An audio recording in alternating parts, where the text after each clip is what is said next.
Police ಇಲಾಖೆಯಲ್ಲಿ ಒಳ್ಳೆಯವರು ಇದ್ದಾರೆ, ಬಟ್ ಸಾಕಷ್ಟು ಜನ ಭ್ರಷ್ಟಿದ್ದಾರೆ. ಏನು ಸ್ಕ್ಯಾಮ್ ಮಾಡಲ್ಲ, IPL ಬೆಟ್ಟಿಂಗ್ ಟಿಕೆಟ್ಗಳನ್ನು ಮಾರಿ ಸಿಕ್ಕಾಕಂತಾರೆ, CDRಗಳನ್ನು ಮಾರಾಟ ಮಾಡಿ ಸಿಕ್ಕಾಕಂತಾರೆ ಪೊಲೀಸರು. ಈಗ ಮತ್ತೊಂದು ಅದೇ ರೀತಿ ಪ್ರಕರಣ ಹೈಕೋರ್ಟ್ ಮುಂದೆ ಬಂದಿದೆ. ಐ ಥಿಂಕ್ ಏನೋ ಹೈಕೋರ್ಟ್ ಹೇಳಿದೆ ಪೊಲೀಸ್ ರಾಜ್ಯವಾದೀತು ಎಚ್ಚರ ಅಂತೇಳಿ. ಬ್ಯಾಟ್ರಾಂಪುರ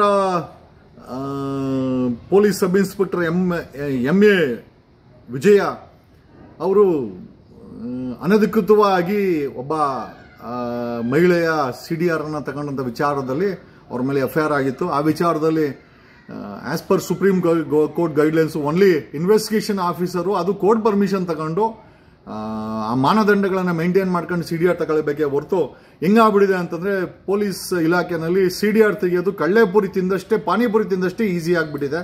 ಯಾಕಂದ್ರೆ ಆಕ್ಸೆಸಿಬಿಲಿಟಿ ಹತ್ರ ಮಾಡ್ಕೊಂಡಿರ್ತಾರೆ ಇವರು.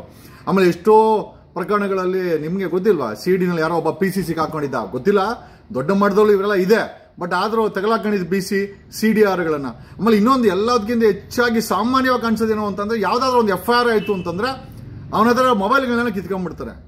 ಅನ್ಲೆಸ್ ದಟ್ ಏನೋ ಮೊಬೈಲು ಆ ಒಂದು ಕ್ರೈಮನ್ ಇನ್ವಾಲ್ವ್ಮೆಂಟ್ ಆಗಿದ್ರೆ ಮಾತ್ರ ಮೊಬೈಲ್ಗಳು. ಇಲ್ಲ, ಇವ್ರಿಗೊಂದು ಶೋಕಿ, ಯಾವುದೇ ಒಂದು FIR ಆದರೆ ಮೊಬೈಲ್ ಕಿತ್ಕೊಳ್ರು, ಸೀಸ್ ಮಾಡ್ಕೊಳ್ರು. ನನ್ನ ಕೇಸಲ್ಲೂ ಅಷ್ಟೇನೆ, ಮನೆ ಗಲಾಟೆ ಆದ ಪ್ರಕರಣದಲ್ಲಿ ನನ್ನ ಮೊಬೈಲ್ಗೂ ಅದಕ್ಕೆ ಸಂಬಂಧ ಇಲ್ಲ. ನಂದು ಮತ್ತೆ ಎಲ್ಲ ಒಟ್ಟು 5 ಮೊಬೈಲ್ಗಳನ್ನ ನನ್ನ ಜೊತೆಲಿ ಎಲ್ಲ ಮೊಬೈಲ್ಗಳನ್ನ ಸೀಸ್ ಮಾಡ್ಕೊಂಡು ಏನೋ ಮಾಡಿದ್ರೆ ಏನೂ ಮಾಡಿಲ್ಲ. ಮೊನ್ನೆ ಚಾರ್ಜ್ ಶೀಟ್ ಹಾಕೋರೆ, ಮೊಬೈಲ್ ಸೀಸ್ ಮಾಡಿ ಏನಕ್ಕೆ? ಆ ಇನ್ವೆಸ್ಟಿಗೇಷನ್ ಅವಶ್ಯಕತೆ ಇದೆಯಾ? ಸೊ ನಮ್ಮ ವಿಚಾರ ಏನು ಅಂತಂದ್ರೆ, ಒಬ್ಬ ಆದವನು ಜಸ್ಟ್ ಬಿಕಾಸ್ ನಿನಗೆ ಇನ್ವೆಸ್ಟಿಗೇಷನ್ ಪವರ್ಸ್ ಕೊಟ್ಟವ್ರೆ ಅಂತ ಸಾಮಾನ್ಯವಾಗಿ ನಂಗೆ ಕೇಳ್ಪಡ್ದೇನು ಅಂತಂದ್ರೆ, ಸರ್ ಪೊಲೀಸ್ ಸ್ಟೇಷನ್ಗೆ ಹೋದೆ FIR ಆಗಿತ್ತು, ಮೊಬೈಲ್ ಕಿತ್ಕೊಂಡ್ರು, ಮೊಬೈಲ್ ಕಸ್ಕೊಂಡು ಸೀಸ್ ಮಾಡಕ್ಕೆ ಅಲ್ಲಿ ಬಿಸಾಕ್ಬಿಡೋದು ಅಷ್ಟೇ. ಆಮೇಲೆ ಈ ಸೀಸ್ ಮಾಡಿ ಏನಕ್ಕೆ ಕಿಸ್ಕೊಂಡೆ? ಏನಾದರೂ ಅವಶ್ಯಕತೆ ಇರಬೇಕಲ್ಲ. ಅದೇ ರೀತಿ ಈ CDRಗಳು ಅಥವಾ ನಮ್ಮ ಕಾಲ್ ರೆಕಾರ್ಡ್ಸ್ ಅನ್ನೋದು that's A matter of privacy. ಈ ಪ್ರೈವೇಸಿ ಅನ್ನೋ ಕಾಲ್ ಮ್ಯಾಟರ್ಗಳನ್ನು ಸಹ ಈ ಪೊಲೀಸ್ ಇಲಾಖೆಯಲ್ಲಿ ಪೊಲೀಸರು ಅನಗತ್ಯವಾಗಿ ಅದನ್ನು ದುರ್ಬಳಕೆ ಮಾಡ್ಕೊಳ್ತಾ ಇದ್ದಾರೆ ಅಂತ ನಾನು ಹೇಳಿಲ್ಲ.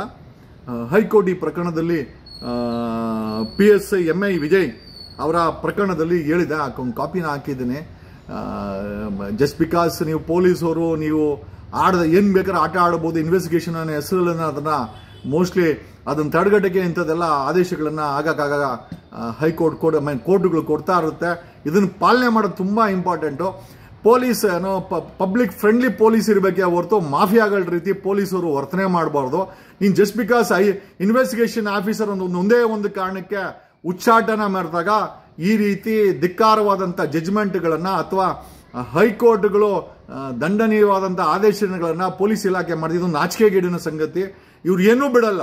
ಈ ಪೊಲೀಸ್ ಇಲಾಖೆಯಲ್ಲಿ ಫುಟ್ಪಾತ್ ಹತ್ರ ಕಾಸು ಬಿಡಲ್ಲ, ಪಾಸ್ಪೋರ್ಟ್ಗೋರೆ ಕಾಸು ಬಿಡಲ್ಲ, ಕಂಪ್ಲೇಂಟ್ ಕೊಡೋಕೋರೆ ಲಂಚ ಕೊಡಬೇಕು, ಆಯ್ತಾ, FIR ಮಾಡಕ್ಕೆ ಲಂಚ, ಚಾರ್ಜ್ ಶೀಟಿಗೆ ಲಂಚ, ಎಲ್ಲರೂ ಅಲ್ಲ. But there is a segment that ಏನೋ. ಆಮೇಲೆ ಇದನ್ನು ಡ್ರಗ್ಗಳು ಮಾರಾಟ ಮಾಡೋ ಮಾಫಿಯಾಗಳಿಂದ ಲಂಚ, ಚೈನ್ ಸ್ನ್ಯಾಚರ್ಗಳಿಂದ ಲಂಚ, ರೌಡಿ ಶೀಟರ್ಗಳಿಂದ ಲಂಚ ಜೀವನ ಪರ್ಯಂತ ಇವ್ರಿಗೆ ಅಟ್ಲೀಸ್ಟ್ ನಾವು ರಾಜ್ಯ ಸರ್ಕಾರ ಕೇಳಿದ್ರೆ ಪೊಲೀಸ್ ಕಾನ್ಸ್ಟೇಬಲ್ಗೆ ಅಟ್ಲೀಸ್ಟ್ ಸ್ಯಾಲ್ರಿನಾರು ಜಾಸ್ತಿ ಮಾಡಿ, ರಾಜ್ಯ ಸರ್ಕಾರ ಮಾಡಲ್ಲ, ಇವರು ಲಂಚ ಇಸ್ಕೊಳ್ಳೋದು ಬಿಡಲ್ಲ. ಇಲ್ಲಿ ನೋಡಿ, ಪ್ರತಿಯೊಂದು ಕೇಸ್ಗಳಲ್ಲೂ ಕೂಡ ಈ ಪೊಲೀಸ್ ಇಲಾಖೆನಲ್ಲಿ ಎಸ್ಪೆಷಲಿ ಪೊಲೀಸವ್ರಿಗೆ ಬರೀ ಅನಧಿಕೃತ ಪೊಲೀಸ್ ಠಾಣೆ ಅಂತಂದ್ರೆ ಅಲ್ಲಿ ಅಧಿಕೃತಕ್ಕಿಂತ 99% ಬರೀ ಅನಧಿಕೃತ ಇರ್ತದೆ. 1% ಮಾತ್ರ ಏನಾದ್ರು ಅಧಿಕೃತ ಇದ್ರೆ ಇರ್ಬೋದು, ಮೋಸ್ಟ್ಲಿ ಅವ್ರ ಸ್ಯಾಲ್ರಿ ಅಂತ ಬಿಟ್ರೆ ಮಿಕ್ಕಿದ್ದೆಲ್ಲ ಅನಧಿಕೃತನೇ. ಪೊಲೀಸ್ ಇಲಾಖೆನಲ್ಲಿ ಸುಮ್ಮನೆ ಮೊಬೈಲ್ಗಳನ್ನ ಸೀಸ್ ಮಾಡ್ಕೊಳ್ಳೋ ಅಂತ ಒಂದು ಈ ಮಾಫಿಯಾ ಆಕ್ಚುಲಿ ಇದಲ್ಲ. ಏನಕ್ಕೆ ಅಂತಂದ್ರೆ ಅದರಲ್ಲಿ ಅವ್ರ ಪರ್ಸನಲ್ ಇನ್ಫಾರ್ಮೇಶನ್ಸ್ ಇರ್ತದೆ.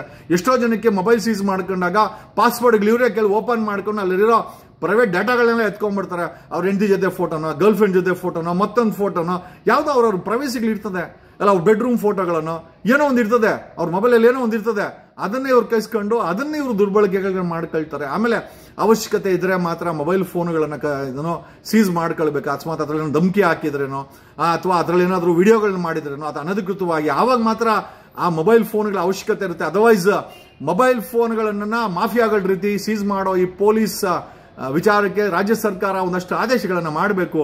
DGP IGPಗಳು ಒಂದಷ್ಟು ಆದೇಶ ಮಾಡಬೇಕು.